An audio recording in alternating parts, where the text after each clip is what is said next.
6월 9일 정치회의 시작합니다. 우크라이나에 갔던 국민의힘 이준석 대표가 잠시 후 귀국합니다. 당내 갈등이 불거진 국민의힘엔 전운이 감도는데요.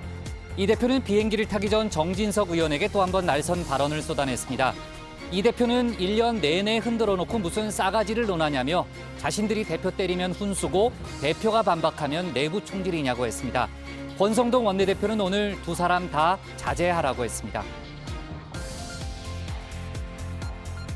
이재명 의원의 당권 도전을 놓고 민주당 내에선 여전히 논란이 뜨겁습니다. 최재성 전 정무수석은 출마가 100% 확실하고 당선도 유력하다고 했는데요. 유인태 전 국회 사무총장은 본인을 위해 안 나오는 게 좋다고 했습니다. 이런 가운데 이재명 의원은 오늘 문자폭탄 등 비호감 지지 활동은 도움은커녕 해가 된다며 자제를 당부했습니다. 불법 사찰 의혹을 제기하며 한동훈 법무장관의 명예를 훼손한 혐의로 기소된 유시민 전 노무현재단 이사장이 벌금형을 받았습니다. 법원은 조금 전 유죄를 인정하고 벌금 500만 원을 선고했는데요. 유시민 전 이사장은 항소심에서 다시 무죄를 다투겠다고 했습니다. 한 장관에게 사과할 뜻이 있느냐는 질문에는 채널A 사건과 관련해 한동훈 씨가 먼저 사과해야 한다고 말했습니다. 오늘 준비한 소식 많습니다. 들어가서 본격적으로 정치부회의의 문을 열겠습니다.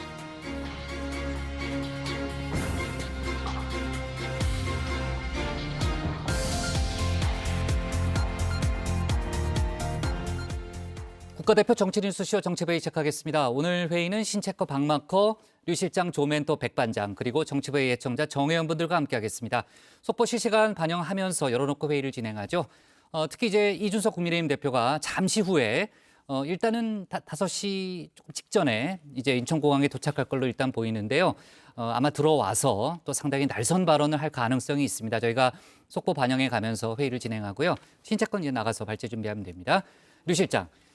당권 도전이 유력해 보이는 이재명 의원이 오늘 강성 지지층에게 당부의 메시지를 냈네요. 그렇습니다. 이재명 의원을 비판해온 홍영표 의원이 치매냐고 비난하는 대자보 공격을 당하기도 했었죠. 이 당내 논란이 뜨거워지면서 이재명 의원이 직접 나섰습니다. 이 의원은 모멸감을 주면 반감만 키운다면서 좋은 정치인을 후원하는 파지티브, 그러니까 긍정적인 방향으로 전환하자 이런 말을 했는데요. 다만 다른 의견도 있었는데 친 이재명계로 분류가 되는 안민석 의원은 대선에 패배한 민주당 의원들은 문자 폭탄 정도는 감수하는 게 도리라면서 문자가 무서우면 정치를 그만두라고 했습니다. 네. 보통 이제 포지티브라고도 많이 얘기하는데 그 미국식으로 파지티브라고 또 발언을 했네요.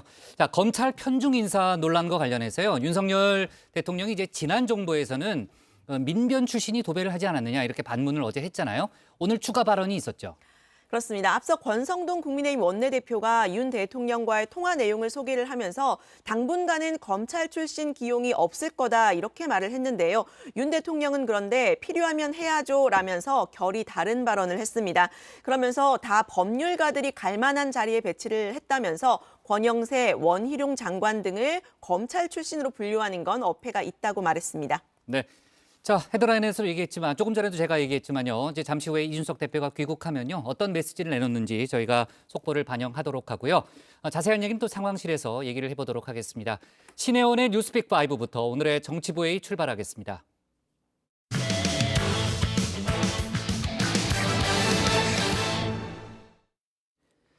윤석열 대통령 취임 한 달을 맞이했습니다. 오늘도 출근길에서 현안 관련 질문을 받았는데요. 전직 대통령 MB 사면 필요성을 언급하는가 하면 필요하면 검찰 출신 인사를 또 기용할 수 있다고 말했습니다. 이런 가운데 북한의 핵실험 임박한 분위기인데요. 관련 소식을 신혜원 체커가 정리했습니다. 네, 가정의 시작을 알리는 코너 뉴스픽 5. 자, 본격적으로 시작하기 전에요. 오늘이 벌써 윤석열 대통령 취임 한 달째입니다. 이 새 정부 들어 많은 변화가 있었는데 그중에 하나가 바로 이 장면입니다.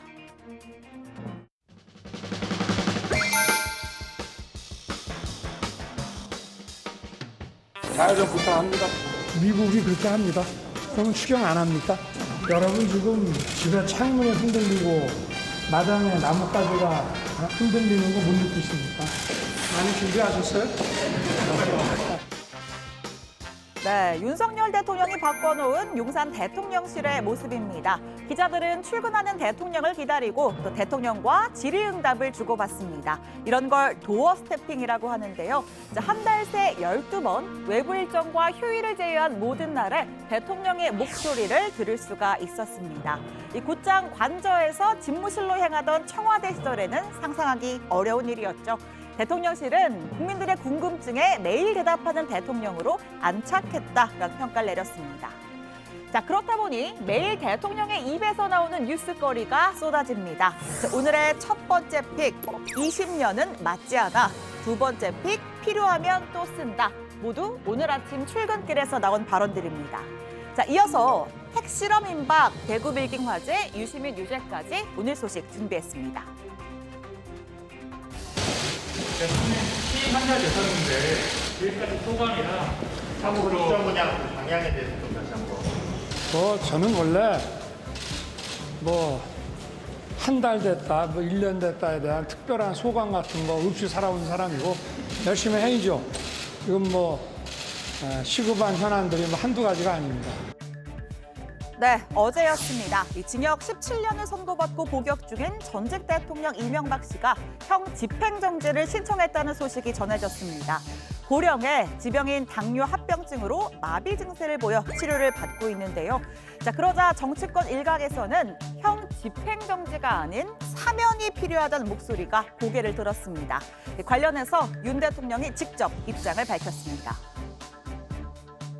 이명박 전 대통령 사면이 필요하다고 말씀하시는데 혹시 그 생각을 여전히 무서워하신 건지요? 그럼 20몇 년을 수감 생활을 하게 하는 건 안 맞지 않습니까? 과거의 전례에 비추어서라도.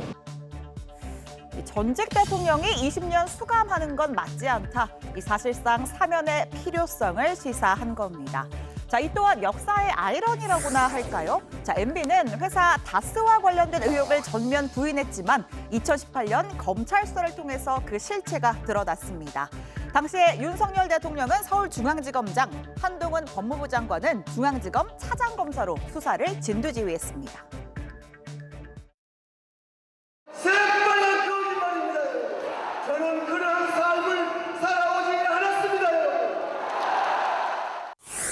이전 대통령이 주식회사 다스의 실소유주라는 사실을 확인하였습니다.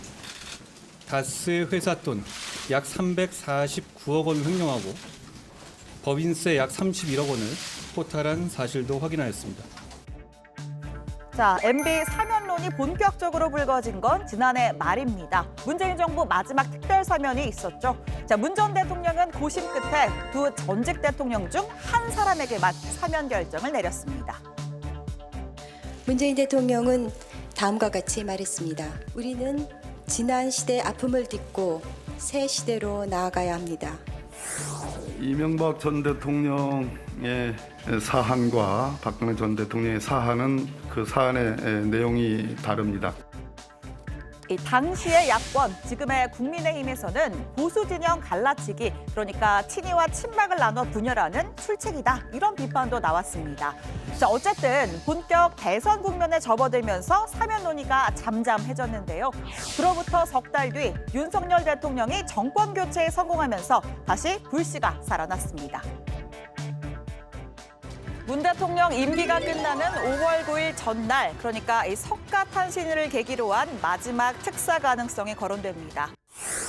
오히려 이명박 대통령이 고령이고 형량도 더 낮았거든요. 최측근 김경수 전 경남지사를 살리기 위해서, 동시에 사면하기 위해서 남겨둔 것이다. 한번 두고 보시죠. 청와대는 강한 불쾌감을 드러냈습니다. 당선인과의 독대 일정이 미뤄지는 초유의 일까지 벌어졌었죠.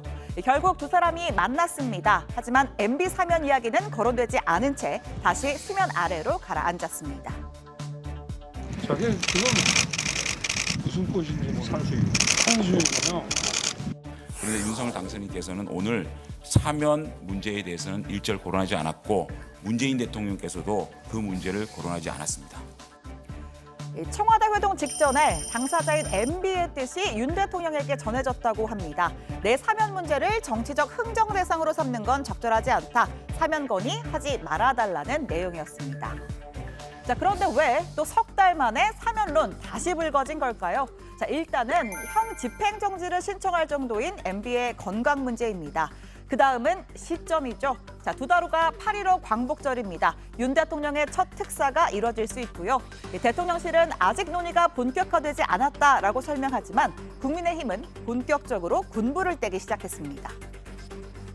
이때까지 그 소감 생활하는 중에 제일 건강에 안 좋은 상태. 국민 감정이야 찬반이 있기 마련이지만은 사면을 할지 안 할지는 대통령의 그런 권한이기 때문에 그 부분에 대해서는 대통령께서 잘 판단하시겠죠. 보통 집권 1년차 8.15 때 대통합 사면을 많이 실시했습니다. 했었어요. 노무현 정부 때도 그렇고 이명박 정부 때도 그렇고. 자, 오늘의 두 번째 픽도 윤 대통령 출근길에서 나온 발언입니다. 필요하면 또 쓴다. 자, 윤 대통령의 인사 대원칙, 바로 능력입니다. 그렇게 발탁된 인사들 공교롭게도 검찰 출신이 대거 포진했습니다. 커지는 편중 인사 논란에 대통령실도 우려를 듣고 있다고 했는데요. 다만 대통령의 소신이 확고한 듯합니다. 권성동 대표한테 검사 출신도 기용하지 않겠다고 말씀하신 거 맞으십니까? 공정거래위원장은 글쎄 뭐 필요하면 또 해야죠. 자, 필요하면 또 쓴다. 이 출신 여부로 가르진 않을 거란 뜻입니다. 또 이 편중 인사라는 지적 자체도 100% 동의하진 않는 듯한데요. 이 그만둔 지 20년 된 사람까지 검사 출신으로 묶는 건 부적절하단 겁니다. 권영세, 원희룡, 박민식 같이 벌써 검사 그만둔 지 20년이 다 되고 국회의원 3선, 4선하고 도지사까지 하신 분을 무슨 검사 출신이라고 얘기하는 거는 좀 어폐가 있지 않습니까? 과거 정권에서도 다 그 전례에 따라 법률가들이 갈 만한 자리들에 대해서만 배치를 했고 필요하면은 해야죠. 자, 오늘 아침 권성동 원내대표가 라디오에서 이런 말을 했습니다. 어제 윤 대통령과 통화를 했고 더 이상 검사 출신으로 자원이 있느냐라고 질문하자 없다라는 답변이 돌아왔다는 겁니다. 이 검찰 편중 인사라는 비판도 충분히 있을 수 있는 일이라고 말했습니다. 뭐 충분히 그런 비판 가능하다고 저는 생각을 하고 있습니다. 그렇지만은 대통령이 평생 검사로서 생활했기 때문에 진짜 중요한 부서라든가 직위에 대해서는 믿을 만한 사람을 쓸 수밖에 없거든요. 그러다 보니까 인재 풀에 좀 한계가 있는 건 사실이죠. 그런데 이후에 윤 대통령이 필요하면 또 쓴다. 이런 소신 발언 내놓은 거죠. 자, 결국 권성동 원내대표가 다시 정리에 나섰습니다. 대통령께서는 필요하면은 검사 출신을 다시 기용할 수 있다라는 말씀을 하셨고, 저는 당분간 행정부처의 중요직에 대해서 검사 출신 기용이 없을 것이다라고 말씀을 하신 거예요. 저는 현재 상태를 말씀드린 것이고 대통령께서는 미래에 일어날 일에 대해서 말씀을 하신 것으로 이렇게 이해하시면 될 겁니다. 이런 가운데 공정거래위원장 내정설이 들어왔던 강수진 고려대 교수가 후보군에서 제외된 것으로 알려졌습니다. 검사 출신이죠. 대통령실이 편중 인사 비판을 일부 수용했다는 해석도 나옵니다. 본인과 일을 해본 검찰 출신 측근만이 능력 있다는 윤석열 대통령의 인식은 오만과 아집에 불과합니다. 우리 사회의 첨예한 갈등 조정이나 복잡한 국정 운영을 결코 감당할 수 없음을 분명히 경고합니다. 네, 짧게 수사 속보 하나 전하겠습니다. 2,500억 원대 펀드 환매 중단 사태로 수많은 피해자를 양산한 디스커버리 자산운용의 장하원 대표가 결국 구속됐습니다. 수익이 없는데도 신규 투자금을 기존 투자자에게 주는 다단계성, 소위 폰지 사기 수법을 썼죠. 자, 이 펀드에 거액을 투자한 문재인 정부의 두 인사, 장 대표의 친형인 장하성 주중대사, 그리고 김상조 전 정책실장도 조사할 것으로 보입니다. 부실펀드 판매율 인정하십니까?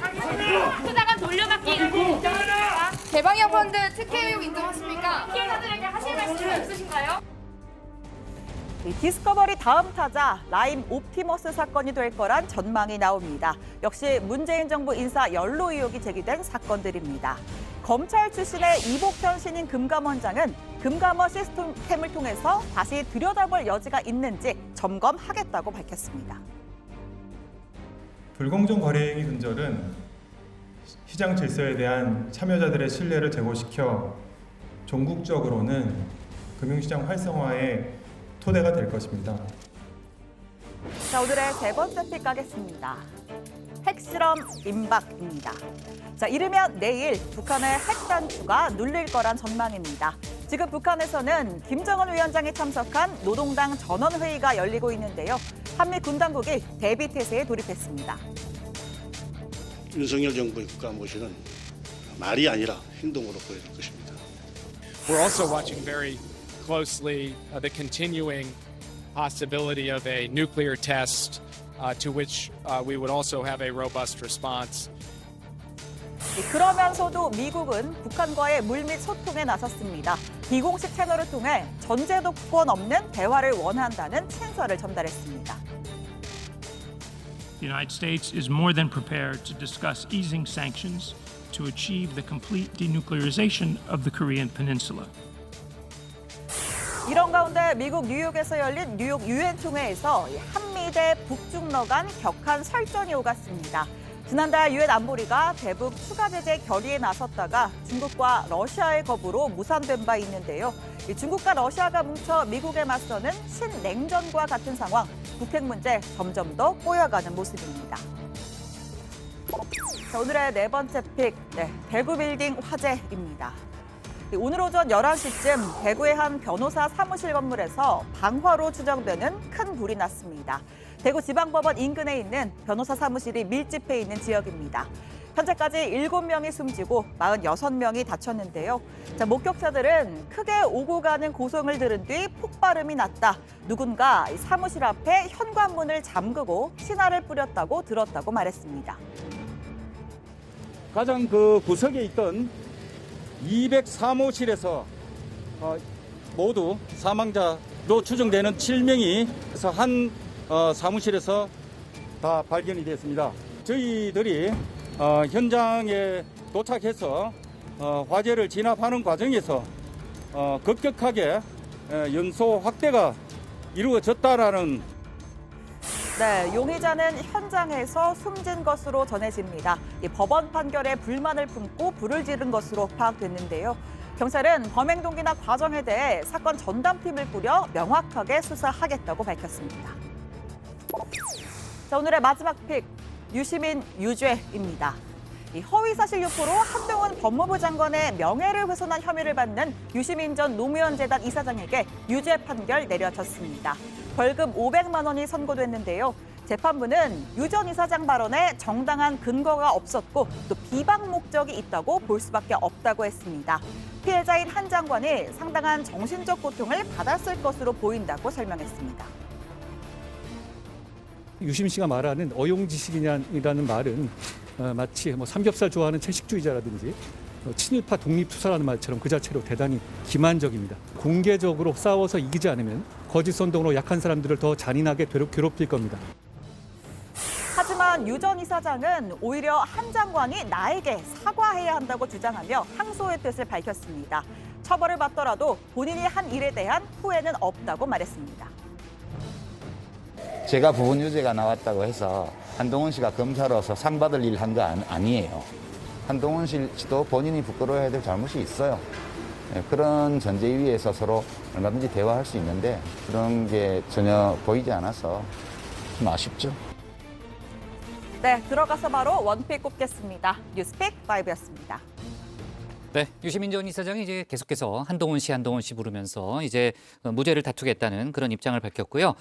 윤석열 대통령 취임 한 달을 맞아서 여전히 이제 출퇴근길에 기자들에게 얘기하는 이른바 도어 스태핑을 계속하고 있잖아요. 근데 관련된 오늘 그 뉴스 2개를 이제 오늘 발언으로 잡았고요.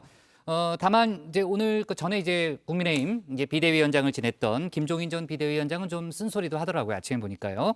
그러니까 윤석열 대통령이 이제 구름 위에 둥둥 떠 있다면서 그 출근길 발언은 소통이 아니다. 그러니까 소통이라는 거는 국민들이 정부에 바라는 것을 이행하는 게 소통이지 기자들 앞에서 얘기하는 게 곧 소통이라고 착각을 하면 안 된다. 그 얘기를 하면서요. 일단 윤석열 대통령의 발언이 상당히 거칠기 때문에 적당히 하다가 이제 중단될 거라는 그런 얘기를 하기도 했습니다. 한번 지켜보죠, 저희가요. 자, MB 사면에 대해서는 이제 윤석열 대통령이 어제보다 훨씬 더 진전된 발언을 내놨고요. 다만 이제 여론이 변수가 될 걸로 보입니다. 검찰 편중 인사 논란도 지금 상당히 뜨거운 상황인데 어제에 이어서 윤석열 대통령이 오늘도 관련 발언을 이어갔죠, 박마커. 네, 오늘 출근길이었습니다. 이 윤 대통령은 검찰 출신 인사를 뭐 더 기용하지 않을 거냐 이런 질문에 작심한 듯 반박에 나섰는데요. 필요하면 또 해야 한다고 얘기했습니다. 네. 아침에 이제 권성동 원내대표가 뭐 검사 출신들은 이제 기용을 안 할 것처럼 그렇게 얘기를 했는데 그 발언을 좀 부인한 건가요? 어떻게 된 거예요? 일단 오늘 발언만 봤을 때는 좀 그렇게 해석해야 될 것 같은데요. 윤 대통령은 현 정부 인사가 이 검찰 편중이라는 지적도 100% 동의하지 않는 듯한 분위기였습니다. 이 권영세, 원희룡, 박민식 등등 같이 이제 검사 그만둔 지 20년이 다 되고 국회의원 3선, 4선하고 이 도지사까지 하신 분을 이 검사 출신이라고 얘기한 건 어폐가 있지 않습니까? 라고도 말했습니다.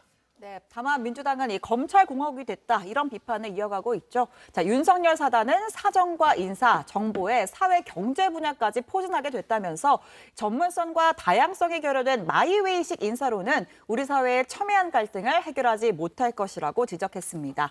특히 이 검찰 출신의 측근만 능력이 있다 이러한 대통령의 인식은 오만과 아집에 불과하다고 비판했습니다. 네. 자, 신체커가 고른 오늘의 원픽은 뭡니까? 네, 오늘 원픽입니다. 윤석열 대통령 MB 사면의 무게, 검찰 출신은 필요하면 또 쓴답니다.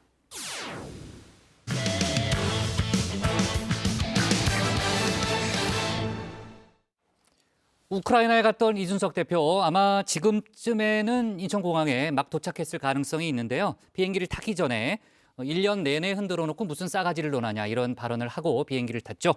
자, 과연 도착해서 어떤 발언을 하는지 저희가 지켜보도록 하고요. 권성동 원내대표가 오늘 소모적인 논쟁을 자제해달라 확전 자제를 요청했지만 이른바 이핵관들의 비판이 이어지면서 국민의힘 내부에서는 이른바 세대 갈등으로도 번지는 양상입니다. 류정아 상황실장이 관련 소식 정리했습니다. 지방선거 직후에 과연 우크라이나를 제일 먼저 달려가는 것이 우선순위였을까. 어떻게 하면 윤석열 정부를 튼실하게 뒷받침할까 하는 그런 집권 여당의 책임과 역할을 고민하고 토론하는 그런 거를 좀 먼저 해야 될 게 아닌가. 우크라이나 오기로 하고 우크라이나 온 거고 네. 제가 혁신이 출범한다고 했는데 공천권을 경쟁으로 그걸 흑수화시킨 것은 분명히 당권을 노리고 있는 분들일 겁니다. 머릿속에 있는 게 공천밖에 없으니까 당이 혁신하자 그래도 공천 얘기는 내 얘기인가 싶어가지고 바로 이제 뛰쳐나오는 거죠. 네, 국민의힘 이준석 대표와 정진석 국회 부의장 두 사람의 갈등이 점입 가경입니다. 지방선거가 끝나자마자 이 대표가 우크라이나로 떠난 게 발단이 됐죠. 정 부의장은 자기 정치를 하는 거라면 문제다 직격을 했는데요. 이 대표가 떠나기 직전에 발표했던 혁신위 설치, 또 공천 개혁까지 문제를 삼았는데 2년 뒤에 있을 총선의 공천에 대한 신경전까지 불거진 셈입니다. 당이 잘 될 때는 달달했던 두 사람이었는데 말이죠. 이준석 돌풍이 가져온 국민의힘의 허니문 기간 계속되고 있는 듯한데요. 당원이 점점 늘고 있다고 합니다.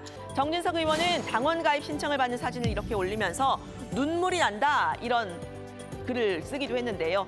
이번 지방선거와 재보궐선거 공천 같은 경우에 우리 존경하는 정진석 국회 부의장님과 그리고 윤상현 의원이 각각 맡아서 정말 잡음 없는 훌륭한 공천을 하기 위해 노력했고 실제로 그것이 이번 지방선거와 보궐선거 승리의 기반이 되었다. 네, 그런데 이 두 사람의 갈등, 이 대표와 윤 핵관과의 갈등이 다시 돌아온 것 아니냐 이런 이야기도 나왔습니다. 감정 싸움으로까지 번졌는데요. 이 대표는 YS의 명언이죠. 개가 짖어도 기차는 달린다에서 앞부분을 생략하고 어차피 기차는 갑니다라고 썼습니다. 정 부의장이 말했던 육모 방망이와 비슷한 사진까지 이렇게 올렸는데요. 육모 방망이의 역할 이런 데 쓰이는 거라고 하죠. 진짜들 정신 바짝 차리고 이제는 정말 이 보수의 존립에 근본적으로 도움이 안 되는 사람들은 육모방망이를 들고 뒤통수를 뽀개버려야 돼. 공기라는 거에서 이제 적으로 간주해서 무참하게 응징해야 됩니다. 네, 그러자 정 부의장도요. 정치 선배로서 한마디 하겠다라면서 장문의 글을 올렸습니다. 이 대표가 생략했던 개가 짖어도라는 구절을 살려내서 정치 선배의 우려를 개소리로 치부하는 만용은 어디에서 나오는 거냐 이렇게 호통을 쳤는데요. 결국 대한민국에서는 싸움의 국룰이라고 할까요? 선후배 나이 얘기까지 나온 겁니다. 나와서 얼마나 잘하는가 보자. 나 아직 나간다고 안 했어. 오늘 하는 거 봐서. 지금 갱규야 지금 3월달이잖아. 너 몇 살이야? 야 제일 마지막 위치야. 야 마지막 마지노선이야. 몇 살인데? 나 대맛살. 네, 두 사람 어떤지 한번 살펴보겠습니다. 30대 영선 이 대표, 그리고 60대 5선의 정 부의장. 국가 서열로 따지면요, 이 대표는 7위, 정 부의장은 9위가 된다고 합니다. 하지만 이 나이와 서열을 떠나서 가만히 있을 이 대표가 아니죠. 이렇게 말을 했습니다. 나이가 어떻고 뭐 선배로 어떻고 이런 얘기할 거면요. 앞으로 나이 순을 뽑죠. 당 대표도 그렇고. 네, 이 대화가요 모두 이영만리 우크라이나에 있는 이 대표 그리고 여의도 국회에 있는 정 부의장이 실시간으로 했던 대화들인데요. 페이스북 그리고 언론 인터뷰로 공방을 벌이는 걸 보면서 저는 지구촌이라는 말 다시 한번 실감을 했습니다. 그런데 여기서 이 대표가 방금 전 한국에 도착을 했다고 하는데요. 어떤 메시지 내놓을지 잠시 후에 전해드리도록 하겠습니다. 이 대표는 비행기를 타기 직전에는 인터넷이 끊기는 몇 시간을 의식하면서 이런 메시지 남겼는데요. 3일 뒤면 취임 1년입니다. 1년 내내 흔들어 놓고는 무슨 싸가지를 논합니까? 흔들고 가만히 있으면 더 흔들고, 흔들고 반응하면 싸가지 없다 그러고. 네, 여기에 더해서 이 대선 당시 당대표를 몰아내자고 소리친 분을 우대를 해서 공천관리위원장까지 맡겼으면 예우를 다한 것 아니냐 이런 말도 했는데요. 반면 정 부의장은 오늘 확전을 자제하겠다는 메시지를 내놨습니다. 가뭄이 극심합니다. 공주, 부여, 청양 지역 농가는 초상집 분위기입니다. 대통령은 집에 창문이 흔들리는 것을 못 느끼냐고 했지만 지금은 창문이 깨질 상황입니다. 정부 여당이 함께 지혜와 힘을 모아야 할 때입니다. 네, 당 차원에서도 자제를 요청했습니다. 또 다른 윤핵관으로 불리는 권성동 원내대표는요. 두 사람 간의 다툼에 끼고 싶지 않다고 말했는데요. 양측의 감정 싸움으로 비화하는 것은 적절치가 못하다. 이제는 서로가 서로에 대해서 할 만큼 의견제시를 다 했기 때문에 당을 위해서 또 당원들의 그런 의견을 받들어서 이제는 더 이상의 그런 소모적인 논쟁을 하지 않는 것이 좋겠다는. 네, 하지만 여전히 다툼은 확전이 되는 양상입니다. 이 대표와 가까운 인사들이 공개적으로 정 부의장을 비판을 한 건데요. 이른바 이핵관들, 비교적 젊은 정치인들이죠. 윤핵관 대 이핵관, 세대 간의 다툼으로 비화하는 모양새입니다. 명분이 부족한 충고는 충고가 아닌 당 지도부 흔들기로 보일 뿐입니다. 명분이 부족하니 무엇인가 다른 의도가 있는 게 아니냐는 의심의 눈초리를 자초하고 당내 분란을 만들게 될 뿐입니다. 탄핵 이후 빠졌던 연패의 늪에서 벗어나 연전연승을 거둔 우리가 왜 지금 다시 당내 다툼에 빠져야 하는 것입니까? 네, 역시 당내에선 좀 젊은 축에 속하는 이 오신환 전 의원은 여의도 정치권의 나이 문화를 논하다라는 글을 올렸습니다. 나를 포함한 선배 정치인들의 그의 애티튜드, 즉 태도를 지적할 게 아니라 그의 생각과 노선, 가치를 판단하고 논쟁해야 한다고 한 겁니다. 임승호 대변인은요, 정 부의장의 페이스북에 직접 짬순으로 밀어붙이기보다는 끝장을 보자면서 토론을 제안하기도 했습니다. 정 부의장에게 당역 쇼핑을 하는 거냐라는 비판을 받은 정미경 최고위원도 나섰는데요. 지방선거의 승리는 절반의 승리였고 윤석열 정부의 성공을 위해서는 총선의 승리를 해야 한다면서 혁신이라는 단어 한시도 잊지 말아야 한다고 했습니다. 이 대표가 제안했던 이 혁신위에 힘을 실은 걸로 풀이가 되는데요. 이 대표와 정 부의장이 진실공방 양상으로 다투었던 충남 지역 공천 문제를 도마 위에 올리기도 했습니다. 논란이 됐었던 이 PPAT 점수 미달자 공천 여부에 대한 문제가 아니라요. 지방선거 결과에 대한 얘기였습니다. 정진석 의원의 지역구가 공주, 부여, 청양이에요. 윤석열 우리 대통령께서 많이 이기신 지역이잖아요. 네. 근데 그 청양 군수하고 부여 군수가 더불어민주당이 이번에 됐어요. 그러니까 이제 그 책임론이 이제 여러 군데서 얘기하고 공천 잘못한 거 아니냐 이런 책임론이. 네, 개표 결과를 좀 뜯어봤더니요. 실제 정 부의장의 지역구인 충남 공주와 청양 부여 모두 지난 대선 때에는 윤석열 대통령이 압도적인 표차로 승리를 한 곳들입니다. 이 중 청양과 부여에서는 모두 20%포인트 이상 차이로 이겼는데요. 하지만 이번 지방선거에서는 이 두 지역 모두 민주당 소속 단체장이 재선에 성공을 했습니다. 지방선거의 공천관리위원장을 맡은 정 부의장을 우회적으로 비판을 한 셈입니다. 결국 두 사람의 갈등은 차기 공천 문제를 둘러싼 당권 경쟁의 신호탄이다. 이런 이야기 나오는데요. 권성동 원내대표는 공천 룰을 다듬는 혁신위에 대해서 부정적인 입장을 좀 드러냈습니다. 당내 의견들을 좀 수렴을 하되 공천 룰에 큰 문제가 없으면 차기 지도부에 권한을 넘겨야 한다고 말했습니다.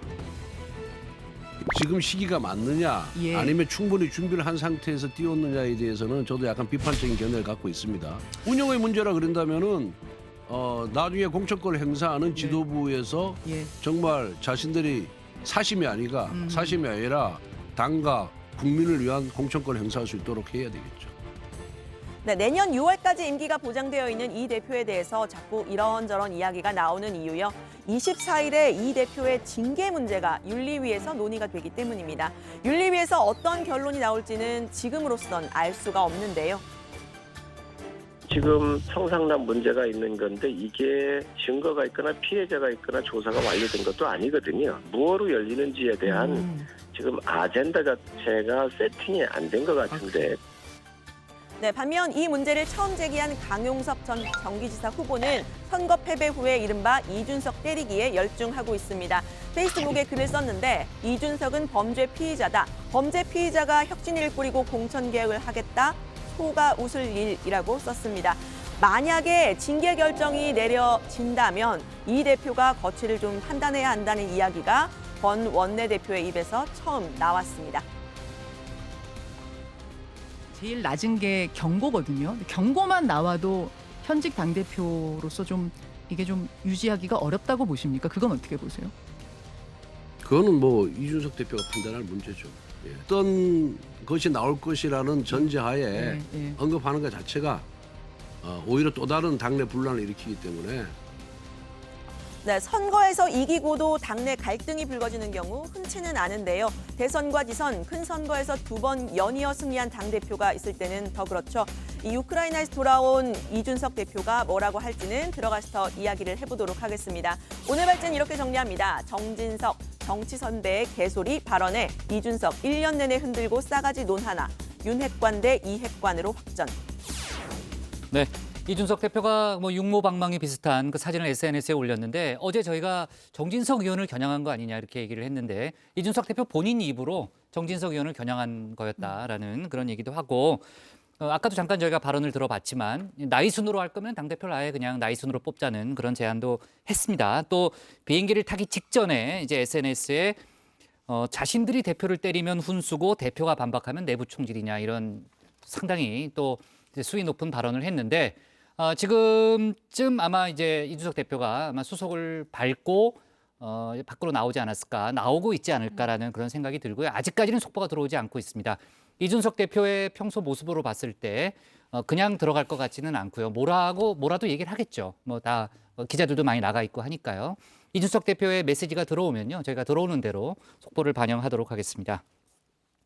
자, 이준석 대표에 대해서는 이제 당내에서 여러 가지 논란이 있었고 관련된 얘기는 어제 톡쏘는 정치하고 오늘 이제 국회 상황을 짚어봤는데 이준석 대표와 가까운 사이로 통하는 김종인 전 비대위원장도 좀 부정적인 취지의 발언을 했죠. 네, 그렇습니다. 이제 김종인 전 비대위원장 이준석 그 대표의 멘토로 통한데요. 오랜만에 그 라디오 인터뷰에 나와서 말을 했습니다. 이 대표가 우크라이나에 왜 갔는지 잘 모르겠다라고 지적을 했는데요. 정부와 사전에 협의를 잘 한 것도 아닌 것 같다는 말도 했습니다. 다만 자기 정치를 한 것 아니냐는 비판에 대해서는 누구나 자기 정치를 한 거지 남의 정치를 한 게 아니라고 했습니다. 이 대표의 우크라이나 행위 어떤 영향을 미칠지는 두고 봐야 한다고 했는데 직접 들어보시죠. 나도 왜 갔는지는 나도 잘 모르겠어요. 본인이 본인 나름대로의 판단을 해서 우크라이나를 다녀오겠다고 해서 가서 우크라이나 실태를 갖다가 좀 보고서 와서 그게 우리나라에 어떻게 영향을 미칠 것이냐는 거 두고 봐야 할 일이 아니거든요. 이준석 대표와 정진석 의원이 갈등을 빚고 있는 이른바 혁신위에 대해서도 한마디 했죠. 네, 그렇습니다. 일단 김 전 비대위원장은 혁신위원장을 맡은 최재형 의원을 직접 만났다고 했는데요. 최 위원장에게 소신껏 누구의 의견도 물어보지 말고 당신이 생각하는 바를 제대로 실천해야 혁신이 된다 조언을 했다고 하는데요. 혁신위가 제시하는 공천 관련 사항은 결국 차기 지도부가 실천할지에 달렸다 이렇게 이야기를 했습니다. 이준석 대표의 성상납 관련 윤리 징계가 거치에 영향을 미칠지에 대해서는 이준석 대표는 임기를 지키겠다고 했고 윤리위가 어떻게 결정할지에 달렸다고 했는데요. 윤리위는 수사기관의 판단을 기준으로 삼을 거다라고 이야기를 했습니다.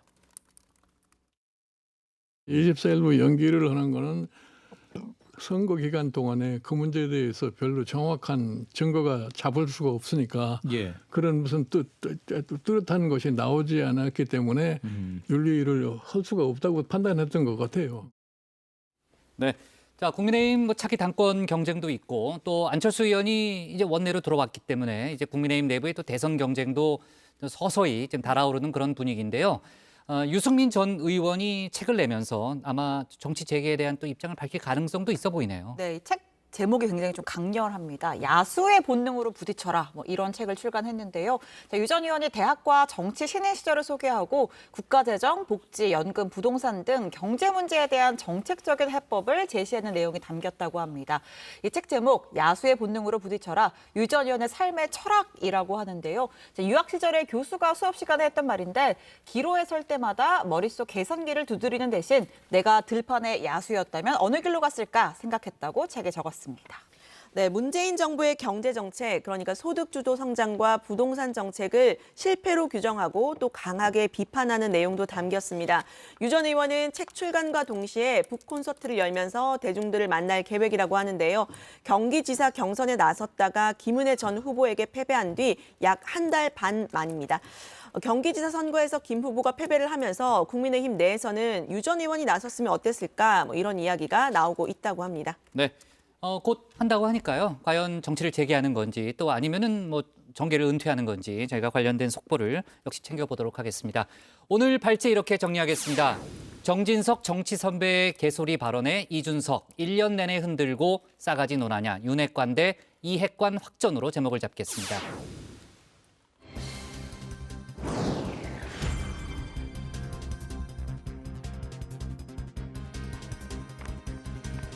네, 오늘 하루 눈길을 끄는 이슈를 짚어보는 시간 백다희의 해시태그입니다. 오늘의 소식들 먼저 해시태그로 살펴보겠습니다. 네, 이 중에서 첫 번째 소식, 백운규 소환입니다. 문재인 정부 당시 산업부 블랙리스트 의혹을 수사 중인 검찰이 백운규 전 산업통상자원부 장관을 소환했습니다. 백 전 장관은 문재인 정부가 출범한 초기에 임기가 남은 산하기관장들의 사퇴를 압박했다는 혐의를 받고 있는데요.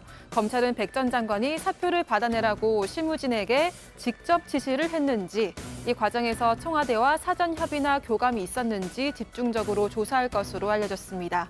2019년 국민의힘 전신인 자유한국당은 산업부 블랙리스트 의혹을 제기했는데요. 백 전 장관과 이인호 전 산업통상자원부 차관 등을 직권남용 혐의로 검찰에 고발한 바 있습니다. 네, 다음 소식의 해시태그는 장용준 강형입니다. 음주 측정을 거부하고 경찰관을 폭행한 혐의로 기소된 래퍼 장용준 씨의 항소심 첫 공판이 진행됐습니다.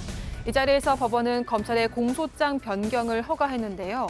당초 검찰은 장 씨에게 음주운전을 가중처벌하는 윤창호법을 적용했지만 지난 7일 일반 도로교통법 위반 혐의를 적용하겠다며 공소장 변경을 신청한 겁니다. 이는 헌법재판소가 윤창호법에 대한 위헌 결정을 내렸기 때문인데요. 앞서 장 씨는 1심에서 징역 1년의 실형을 선고받았습니다. 2심에서 일반 도로교통법 위반 혐의가 적용된다면 형량이 줄어들 가능성이 높다는 분석이 나오고 있습니다. 네, 마지막 소식 보겠습니다. 네, 연문설 배우와인데요. 프랑스와 올랑드 전 프랑스 대통령이 결혼했다는 소식이 전해졌습니다. 초혼인 올랑드 전 대통령의 결혼 상대가 연문설이 불거졌던 배우 줄리 가에로 밝혀져 화제인데요.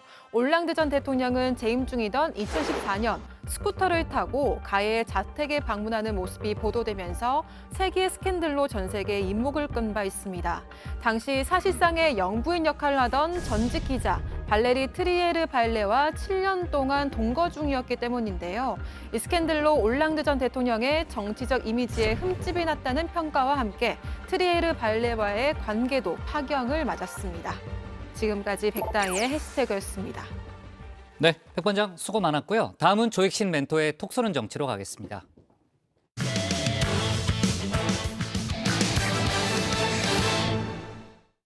네, 이준석 대표 속보는 아직 없죠. 네, 계속 좀 챙겨봐요. 자, 이른바 개딸로 대표되는 민주당 강성 지지층 홍영표 의원에게 조롱 섞인 대자보를 붙여 논란의 중심에 섰죠. 홍 의원은 팬덤 정치와 문자 폭탄은 극복 과제라고 강하게 비판을 했는데요. 이재명 의원이 오늘 반감만 키울 수 있다며 자제를 부탁했습니다. 다만 홍 의원은 과거 친문 강성 지지자들의 문자 폭탄에 대해선 민주당의 역동성이라고 옹호를 한 바 있죠. 관련 내용을 조익신 멘토가 정리했습니다. 부터 저는 사실은 문자를 너무나 많이 받았습니다. 정말 뭐 인신 공격 정도가 아니고 거의 뭐 협박을 하고 뭐 이런 일이 있었는데 저는 이런 것들이 뭐 일일이 제가 대응할 수도 없고 이게 이제 우리 당이 극복해야 될 과제다.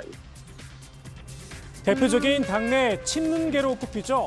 홍영표 의원이 문자 폭탄을 문제 삼고 나섰습니다. 인신 공격과 협박, 도를 넘었다는 겁니다. 민주당의 강성 지지층 문제, 사실 어제 오늘의 이야기는 아니죠. 문자 폭탄의 원조, 이른바 백개문들입니다. 문재인 정부 시절 야당 의원들 말 그대로 폭탄 세례를 맞았습니다. 밤새 그 문자 폭탄에 시달려가지고 잠도 제대로 자지 못하고. 이 당신 신상부터 털어봐야 되겠신 부모 형제 모두 당신은 끝났어 전주에서 이제 국물도 없이 크크크. 당시 민주당에선 문자 폭탄이 아니라 문자 민주주의다 옹호를 했었죠.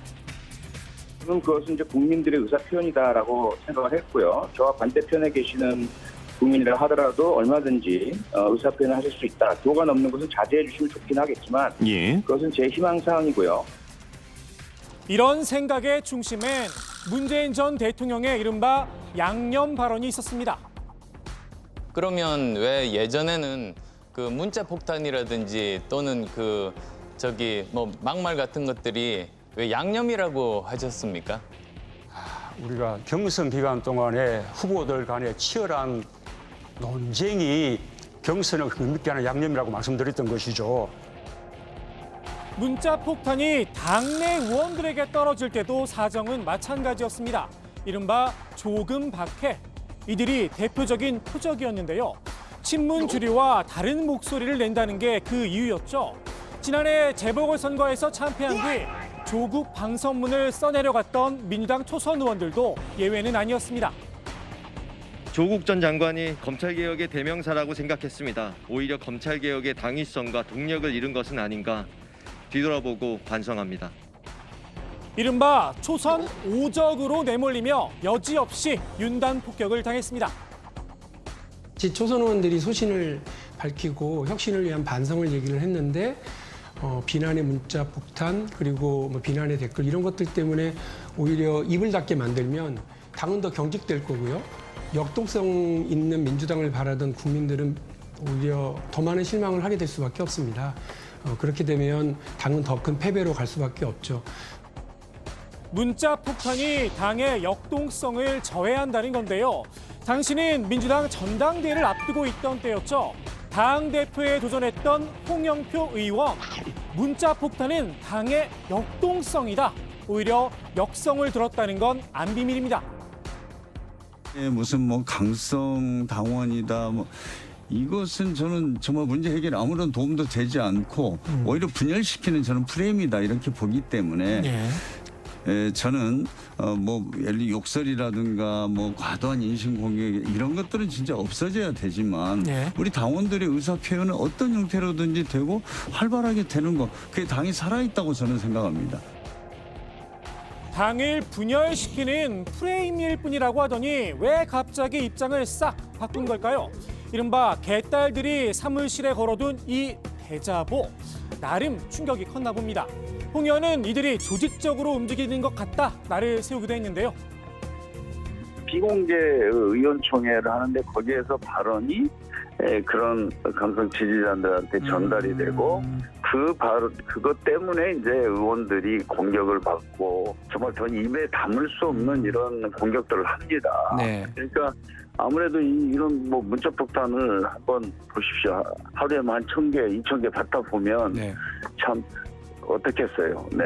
그래서 이런 것이 정상이다라고 생각할 수는 없고 그다음에 이것들이 갈수록 이제 체계적으로 또 이렇게 이루어지는 조짐들이 보입니다. 하루 1-2천 개의 문자 폭탄. 과거 대깨문들의 행태와 뭐가 다른가 싶기도 합니다. 내로남불이란 비판 피할 수 없겠죠. 다만 이제라도 강성 지지층의 문제를 깨달은 건 다행이라고 해야 할까요? 대의민주주의를 왜 하냐고요. 하여튼 뭐 강성 팬덤이 있는 게 한편 자산일 수는 있지만은 거기에 끌려다녀서는 그건 망하는 길이에요. 이번에 논란을 일으킨 팬덤의 중심, 이재명 의원을 지지하는 개딸들이죠.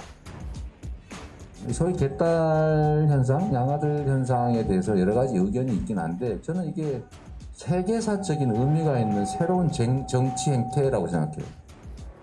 자칫 잘못했다간 세계사적으로 오명을 남길 수도 있겠다 싶었나 봅니다.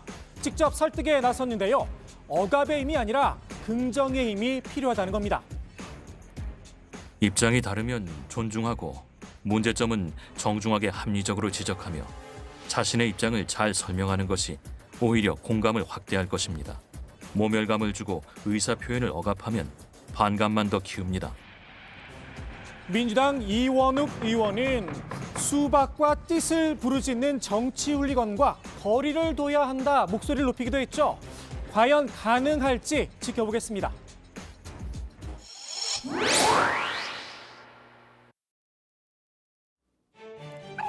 잘했죠 때 젖잘싸. 친문과 친명으로 갈린 민주당 개파별로 대선과 지선 패배를 풀이하는 방식인데요. 문재인 전 대통령은 잘했는데 졌다. 이재명 의원은 졌지만 잘 싸웠다는 말의 줄임말입니다. 양측의 주장대로라면 문 전 대통령과 이 의원 둘 다 잘했다는 건데요. 집권 말기까지 이례적으로 고공행진을 벌였던 국정 지지율 0.73%포인트 역대 최소 격자의 대선 석패, 양측의 명분이 됐습니다. 어찌 보면 굉장히 긍정적인 접근 방식인데요. 그럼 도대체 패인은 어디에서 찾아야 할까요? 앞서 문 전 대통령은 정권 심판론 때문에 대선에서 졌다는 지적에 선뜻 동의하지 못했었죠. 저는 한 번도 링 위에 올라가 본 적이 없거든요. 제가 민주당인데 그 우리 당 후보라고 제가 뭐 응원을 할 수도 없었고 입도 뭉끗 할 수 없었죠. 제일 이제 본질적으로는 지난번 선거가 지나치게 비호감도 또는 그 네거티브적인 그런 선거가 치러졌다고 생각합니다. 본질적으로 비호감 대선이었다. 후보에게 1차적인 책임을 물은 겁니다. 반면 이재명 의원은 대선 기간 동안 문재인 정부의 정책 실패를 꾸준히 지적을 했죠. 특히 부동산 정책을 문제 삼았습니다. 이제 부동산 정책은 실패한 게 분명하고요. 뭐 대통령께서도 사과 말씀하실 정도였으니까 그건 분명한데 이제 실패를 했으면은 실패한 원인을 제거하고 바꿔야 되잖아요. 서로의 생각이 많이 다른 듯합니다. 대선은 그나마 석패를 했지만 지선은 말 그대로 참패를 했죠.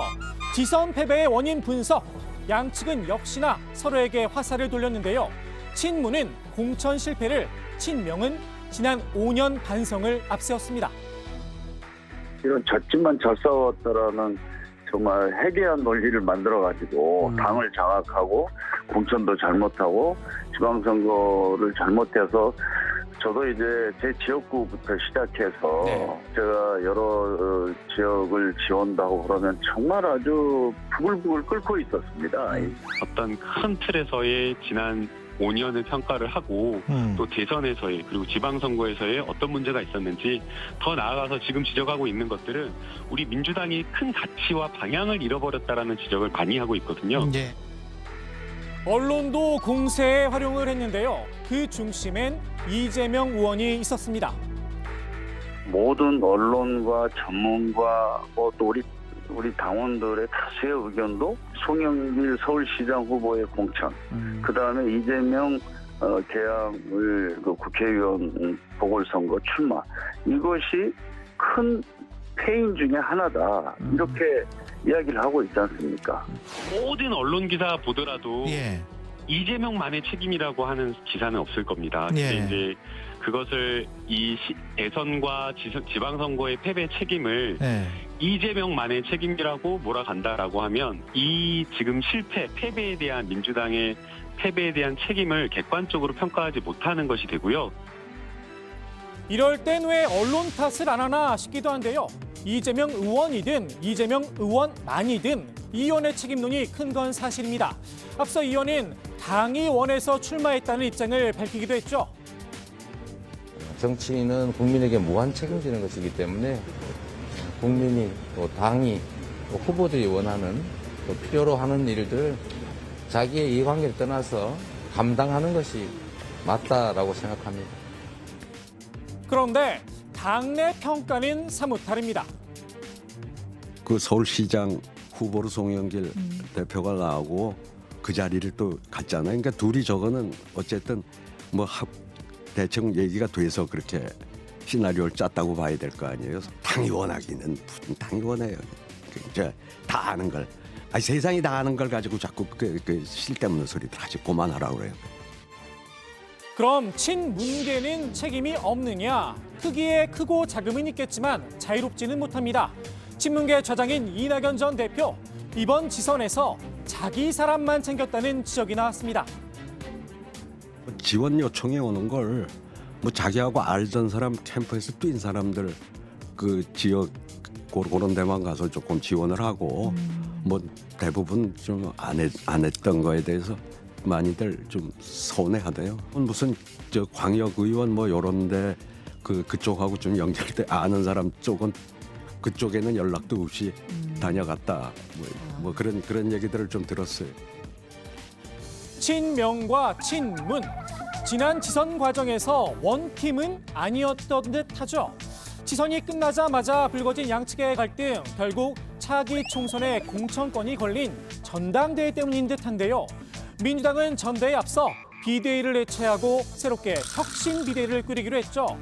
과연 지난 선거들의 패배를 반성하고 당의 변화와 혁신을 이끌 수 있을까 싶습니다. 오늘의 톡쏘는 한마디, 혁신 비대위원장직을 고사했던 유인태 전 국회 사무총장의 말로 대신합니다. 뭐 혁신은 무슨 놈의 거기다 그냥 쓸데없이 혁신 비대위는 2달짜리 혁신이 어디 있어요? 그냥 관리하는 거죠. 전당대회 잘 관리해서 지금 이 내분을 어떻게 좀 잘 수습하고 할 사람이 맞는 게 맞죠. 네. 조멘토한테 미안한 얘기지만 조멘토가 밟지 않은 거를 제가 거의 못 들었어요. 왜냐하면 그 같은 시간 이준석 국민의힘 대표가 밖으로 나왔고 아까 저희가 예상했던 대로 굉장히 긴 발언을 통해서 정진석 의원을 저격을 했습니다. 역시 이준석 대표는 그냥 조용히 들어갈 그런 스타일은 아닐 것 같다고 했는데 조목조목 그 지적을 했고 또 워낙 그 양이 많아가지고 저희가 이거 오늘 다 소개할 수는 없고 이제 몇 가지 핵심적인 얘기를 좀 전하면요.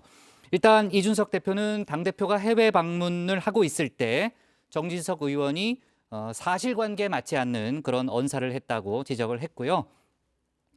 지금 이제 공무원들도 다 우크라이나에 같이 갔고 여러 가지 이제 우크라이나 방문에 대한 사실관계가 지적된 사실관계가 이제 맞지가 않기 때문에 정진석 의원이 명확한 입장 표명을 해야 한다고 또 주문을 했습니다. 또 외부 일정 중에 공격한 이유에 대해서 모두가 다 알 거라고 얘기를 하면서 분란을 일으키려는 목적이 강했던 거라고 생각한다 이렇게 발언을 했습니다. 또 당대표를 이런 식으로 저격하는 사람이 어떻게 당의 어른이라고 할 수 있겠느냐라는 그런 얘기도 했고요. 또 뭐 혁신위에 대한 얘기 또 여러 가지 그 얘기가 있었는데 혁신위에 대해서는 또 어떤 얘기들이 있었나요? 네, 혁신위와 관련해서는 이제 의견 수렴이 필요했다 이런 이야기가 있는데 이제 이 대표 본인이 이제 선거 전부터 연찬의 일정을 먼저 잡자고 했다. 그리고 이 혁신위 안을 발표하는 날에도 이제 연찬의 이야기를 했는데 권성동 원내대표가 이 부분을 원내 지도부에 일임을 해달라고 해서 그 부분은 일임을 하고 우크라이나로 간 것이다 이렇게 이야기를 했고요. 또 혁신위원장을 맡은 이 최재형 의원에 대해서 이제 이핵관으로 몰아붙이지 말아달라 이렇게 이야기를 했습니다. 네. 또 언론에 대해서도요. 이제 지금의 이제 그 구도에 대해서 당권 경쟁으로 좀 몰아가지 말라. 정진석 부의장은 당권 주자가 아니다. 이렇게 선을 그었습니다. 네, 당권 주자도 아니다. 뭐 어떻게 보면 좀 낮춰서 얘기하는 또 그런 발언으로도 보이고 어쨌든 아까도 얘기했지만 이제 분란을 일으키려는 목적이 강했던 굉장히 정치적인 공격이라고 이제 이준석 대표가 얘기를 했기 때문에 그동안에 이제 실시간 배틀을 통해서 저희가 좀 생각해 보면 경험적으로 생각해 보면 정진석 의원도 또 바로 입장을 낼 가능성이 높아 보입니다. 역시 이제 관련된 속보도 저희가 챙겨가면서 이야기를 하도록 하고요. 자, 이준석 대표가 굉장히 길게 얘기했기 때문에 또 관련된 얘기는 저희가 내일 정치부회에서 추가로 또 다뤄보도록 하겠습니다. 자, 지금 이제 친문계와 친명계 갈등, 결국 이제 차기 전당대회를 앞두고 누가 당권을 잡느냐라는 그런 문제다라는 이제 분석이 나오고 있는데 이재명 의원의 출마 여부가 역시 이제 최대의 관심사죠. 네, 이재명 의원 본인은 이제 전당대회는 아직 시간이 많이 남아있다, 뭐 깊이 생각해보지 않았다라면서 말을 아꼈었죠. 이 의원 주변 인사들의 입장은 다릅니다. 이 의원이 차기 당권에 도전해야 한다, 이런 여론 형성에 나섰는데요. 안민석 의원은 현재 당원들은 혁신의 깃발을 들어줄 사람을 기다리고 있다면서 이재명 의원은 혁신의 아이콘이 돼 있다고 지켜세웠습니다. 이재명 캠프 대변인을 맡았던 현근택 변호사는 문재인 정부가 실패했다고 본다면서 친문계와 각을 세웠는데요. 인사와 부동산 그리고 정치 실패를 했다면서 실패한 정부에 줄 선 분들이 정치를 하겠다는 건 맞지 않다. 당을 혁신할 분은 이재명밖에 없다고 강조했습니다. 네, 반면 이재명계 외의 인사들은 당권에 도전하면 안 된다는 입장을 밝혔습니다. 홍영표 의원 등 이 친문계에서는 대선과 지선 패배의 이재명 책임론에 불을 당겼는데요. 전당대회 출마 저지에 나선 겁니다. 유인태 전 국회 사무총장도 이 의원의 당권 도전 적절치 않다 이렇게 선을 그었는데요. 차기 대선이 5년이나 남았다면서 지금은 멀리 보고 쉴 때라고 했습니다. 다만 이 의원의 출마를 기정사실화하는 목소리도 있었습니다. 최재성 의원은 현재로서는 출마를 한다. 그리고 당선 가능성도 가장 유력하다. 이렇게 봤는데요. 다만 전당대회 룰은 건드리면 안 된다고 했습니다. 지금에 와서 룰에 손을 대면 전당대회가 끝난 뒤에 당내에 또 다른 갈등의 불씨가 될 수 있다고 했습니다. 네, 최재성 전 정무수석 얘기하는 거죠? 그렇습니다. 네, 그 최 전 수석이 이제 전당대회 룰은 건드리지 말아야 한다고 얘기를 했는데요. 친명계에서는 룰을 손봐야 한다는 그런 입장인 네, 거죠? 벌써 뭐 룰 전쟁이 시작됐다 이런 말이 나오고 있습니다. 친명계에는요, 이 권리당원의 참여 비중을 높이자 이런 주장입니다. 안민석 의원은 대의원 한 명이 권리당원 60명과 같은 권한을 부여하는 건 시대착오적이다 이렇게 지적을 하면서 대의원제 폐지와 권리당원 강화를 주장했습니다. 자, 또 다른 친명계죠. 김남국 의원도 이 대의원은 계파 정치를 강화하는 측면이 있다, 조정해야 한다고 강조했습니다. 대의원이라고 하는 것은 국회의원이 임명을 하는 거거든요. 지역위원장이. 그러면은 국회의원과 개파나 이런 국회의원들이 사실은 어떻게 보면 당을 더 좌지우지해버리는 손쉬운 개파 정치를 할 수 있는 그 구조가 되어버리기 때문에 당 민주주의와도 맞지 않는 구조가 되는 거고요. 네, 최근 이른바 개딸 등 신규 당원 유입이 크게 늘었죠. 비이재명계에선 권리당원의 참여 비중을 높이자는 건 이재명 의원의 전당대회 출마를 염두에 둔 정치 작업이 아니냐 이렇게 곱지 않은 시선으로 바라보고 있는데요. 조홍천 의원은 권리당원 비중을 늘리기보다는 일반 국민들의 참여 비중을 높여야 한다 이렇게 주장하기도 했습니다. 조 의원의 말 직접 들어보시죠. 지금도 충분히 짠데 거기다 소금 더 넣으라고 하면은 정말 뭐 누가 마시겠습니까? 예. 지금 우리 당 위기 상황이 결국은 요약하면 그겁니다. 민심하고 당심의 괴리가 너무 커졌다. 예. 우리들만의 외침이다. 갈라파고스다. 그거 아닙니까? 근데 여기서 권리당원이 지금 40%예요. 대의원이 45고. 근데 권리당원 더 늘리자. 일반 국민의 10%입니다. 근데 경선 룰이라는 게 상당히 민감한 문제잖아요. 전당대회가 2달밖에 안 남았는데 가능합니까? 우상호 비대위원장은 지금 전당대회 룰을 바꾸는 건 사실상 어렵다는 입장을 밝혔는데요. 이 주자 간에 합의를 하거나 당 구성원의 60에서 70%에 가까운 분들이 공감대를 형성한 경우에만 룰을 변경할 수 있다라고 설명했습니다. 이 유불리와 무관한 분들 다수가 동의하는 내용이면 몰라도 지난 20몇 년간 누가 원한다고 하고 안 하고 이렇게 한 적은 없다고 선을 그었습니다. 아예 집단 지도 체제로 가자는 그런 주장도 있다는 거죠? 그렇습니다. 지금 현재 민주당은 당 대표에게 권한이 집중되는 단일 지도 체제인데요. 당 대표와 최고위원을 따로따로 뽑는 겁니다. 집단 지도 체제로 바꾸자는 거는 이제 당 대표와 최고위원을 같이 뽑게 되는데요. 이제 이렇게 되면 당 대표에 나올 사람들 또 최고위원에 나올 사람들이 이렇게 체급을 낮춰서 출마를 하는 게 아니라 당 대표에 나오는 사람들이 모두 출마를 해서 지도위원 당 지도부에 그 계파가 다른 사람들이 당 대표와 수석 최고위원을 이렇게 번갈아서 맡을 수 있기 때문에 이렇게 계파가 고르게 배분이 되는 그렇게 되는 겁니다. 전재수 의원은 1970년대, 80년대 생만으로 이뤄진 집단 지도 체제를 통해서 이 변화의 몸부림을 찾아야 한다 이렇게 주장을 했는데요. 예를 들면 강병원, 강훈식, 전재수, 박주민, 이소영 의원 이 5명이 함께 이 기호 1번을 달고 출마해서 당선이 되면 5명이 집단 지도 체제를 구성할 수 있다 이렇게 이야기를 했습니다. 네. 다만 이제 친문 친명 양쪽에서 집단 지도 체제를 좀 탐탁치 않아 한다는 또 그런 얘기도 있는데요. 아무튼 여러 가지 변화를 저희가 역시 속보 상황도 챙겨보도록 하겠습니다. 오늘의 톡쏘는 정치 이렇게 정리하겠습니다. 친문 잘했젓, 친명 젖잘싸, 유인태 혁신 내부 수습 인하로 제목을 잡겠습니다. 다음은 박준호 마커의 주우민입니다.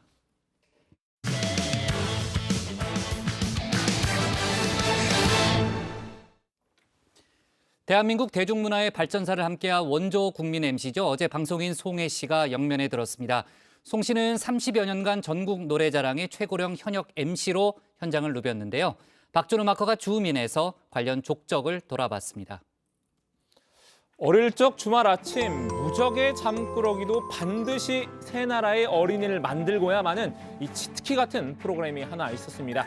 이름하여 땡땡땡 만화 동산이었는데요. 저도 엄마 알람 설정해두고 아침 8시부터 이 졸린 눈을 비벼가면서 봤던 기억이 납니다. 그리고 그 프로가 끝나고 이 늦은 아침 겸 점심을 먹을 무렵 또다시 귓전을 때리는 그 익숙한 목소리.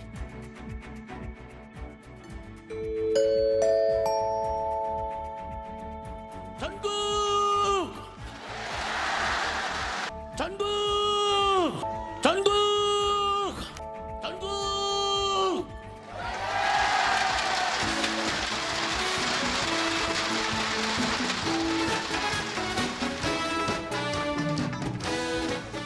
할머니, 할아버지도 노래하게 만든 DJ DOC도 울고 갈 뿐이죠. 이 전 국민이 어깨춤을 들썩이게 한 바로 그분, 전국 노래자랑의 국민 MC 송혜 씨입니다. 최장수, 최고령, 최애, 최강, 이 최가 붙는 모든 수식어를 휩쓸었던 방송인인데요. 영원히 마이크를 잡고 있을 것만 같았던 천상 딴따라였죠. 가진 건 없어도 행복한 인생 나는 딴따라.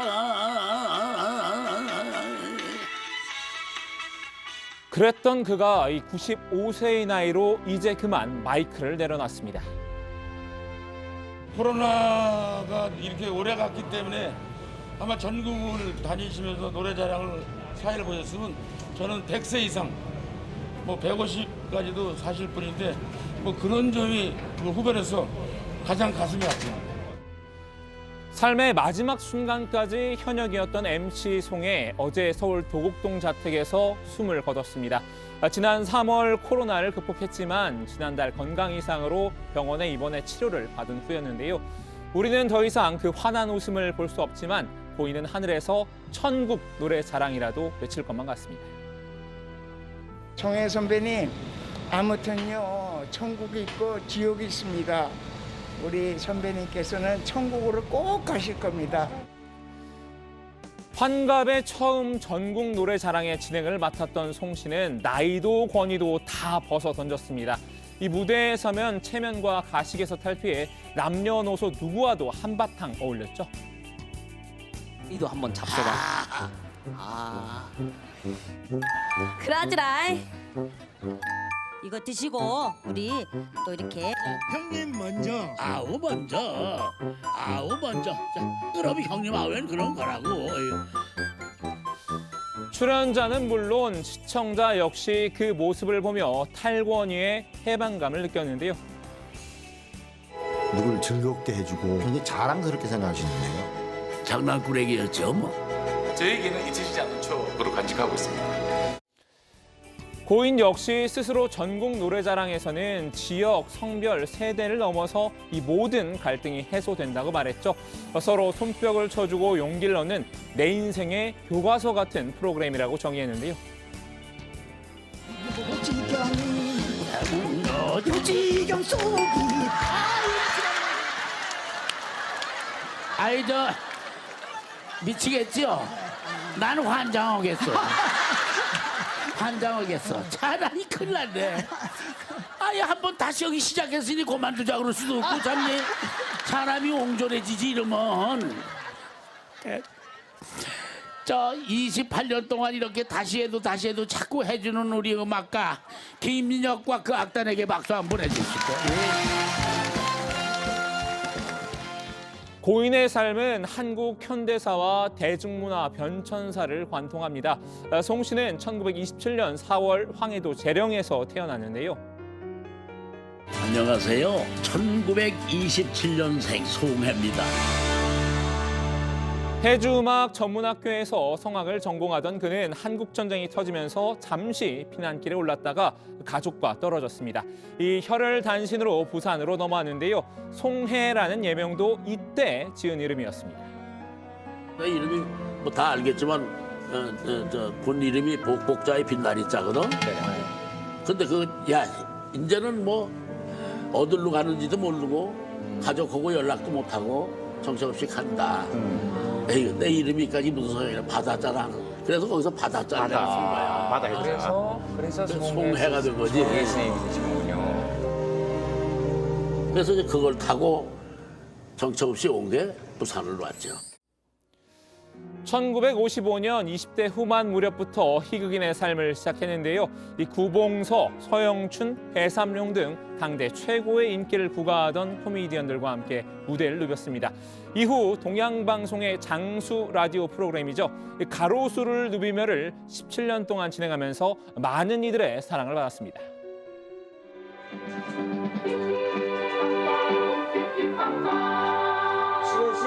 가로수 준비해 주세요. 여러분 안녕하셨습니까? 가로수 누비며 송해입니다.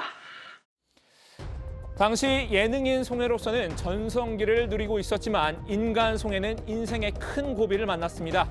아들이 20대 초반의 나이에 오토바이 사고로 세상을 떠난 건데요. 오토바이가 또 한참 유행일 때 그때 그 참 위험한데 그러는데 참 해야 되지 않을 일인데. 장진이가 음악을 한 걸로 알고 있는데 혹시 들어보신 적 있나요? 전 못 들어봤습니다. 그게 더 아파요. 뭐 하고 있는 거나 좀 들어보고 좀 관심이나 좀 가져섰으면 그런데 걔하고 무슨 같은 의미가 있는 애들은 보면 내가 오지도 못하게 했던 게 좀 후회스럽죠. 이루 말할 수 없는 충격에 송 씨는 생전 처음 라디오 방송을 펑크내기도 했습니다. 한동안 모든 일을 내려놨습니다. 하지만 낙심하던 그를 다시 일으킨 건 전국 노래자랑이었습니다. 1988년 5월 전국 노래자랑의 MC로 무대에 복귀한 건데요. 방송인 송해로서 제2의 전성기를 알리는 서막이었습니다. 저희 전국 노래자랑은 지난 1월 1일 신년맞이 노래자랑을 시작으로 해서 구미 시편까지 여러분들의 협조 아래 무사히 공개방송을 마치고 오늘 88 상반기 결선 대회를 이 자리에서 갖게 되었습니다. 이때부터 송 씨는 전국 방방곡곡도 모자라 지구 정반대편 파라과이 등 해외까지 유랑하며 축제 한마당을 벌였는데요. 그의 발길은 닿을 수 없을 것만 같았던 곳까지 다다랐습니다. 고향 이북에서 전국 노래자랑을 연 건데요. 나는 대동강아 변함없이 잘 있느냐 단봉아 들밀대야 평양 노래자랑. 그럼 먼저 오늘 사비를 맡아 하실 남에서 온 성희 선생을 여러분들에게 소개해드리겠습니다. 반갑습니다. 반갑습니다. 송 씨의 생전 소원, 자신의 고향인 황해도 재령에서 전국 노래자랑을 진행한 거였죠.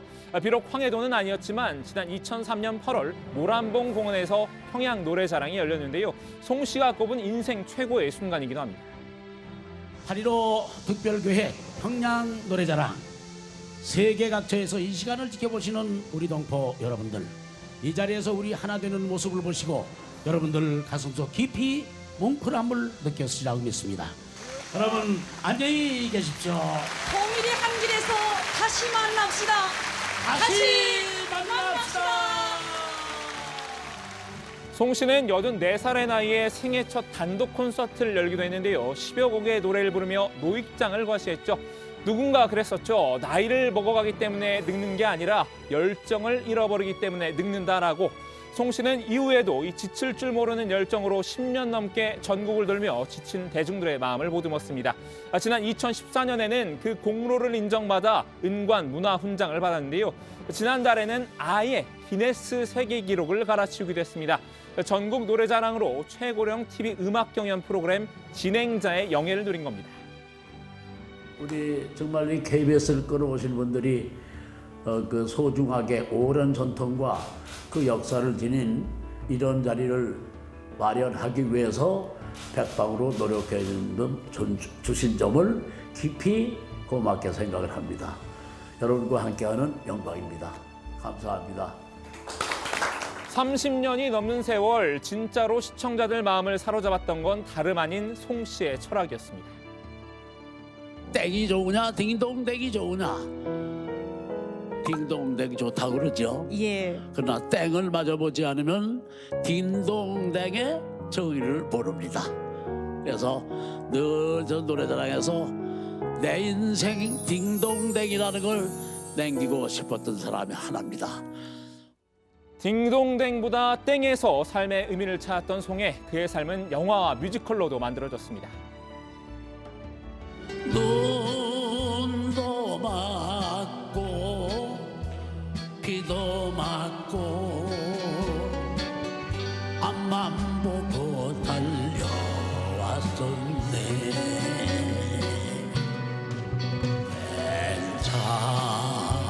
괜찮아, 이만하면 괜찮아. 내 인생 딩동댕이야. 송 씨가 제2의 고향이라고 여겼던 대구 달성군에는 고인의 이름을 딴 공원과 기념관이 만들어졌는데요. 먼저 세상을 뜬 부인 서고기 씨도 송해 공원에 안장돼 있죠. 이제 송 씨는 사랑하는 부인과 아들 곁으로 가게 됐습니다. 뭐 옛날부터 그 뭐 자식이 세상을 먼저 떠날 땐 부모의 가슴에 묻고 떠난다는 얘기가 있습니다.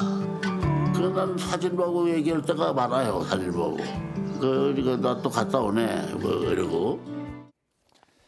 불멸의 국민 MC 송해, 언젠간 영원한 다정의 MC 이모 기자를 만났던 적이 있다고 하는데요. 제가 한 20년 전에 전국 노래자랑 문화부 기자 때 취재했던 기억이 나네요. 그때 이제 송혜 씨 따라다니면서 이틀 정도 취재를 했던 기억이 나는데 하루 전에 그 해당 지역에 내려가서 목욕탕도 가고 식당도 가고 이러면서 또 해당 지역 주민들을 만나던 그런 기억이 또 생각이 나네요. 네, 오늘 주민 한마디는 송 씨가 20년 전 이 기자와 나눴던 인터뷰 속 발언으로 대신하겠습니다. 해당 취재 기자가 직접 전합니다. 네, 아니 뭐 제가 지금 직접 다 읽을 건 아니고 지금 이제 좀 전에 이제 자막이 나갔는데 아마 내가 죽는 날이 노래자랑 그만두는 날일 거요라는 그런 대목이 기억이 나는데 그게 현실화가 됐네요. 자, 좋습니다. 오늘 정치부에는 여기까지 하겠습니다. 저희는 내일 오후 4시 40분에 다시 찾아뵙겠습니다.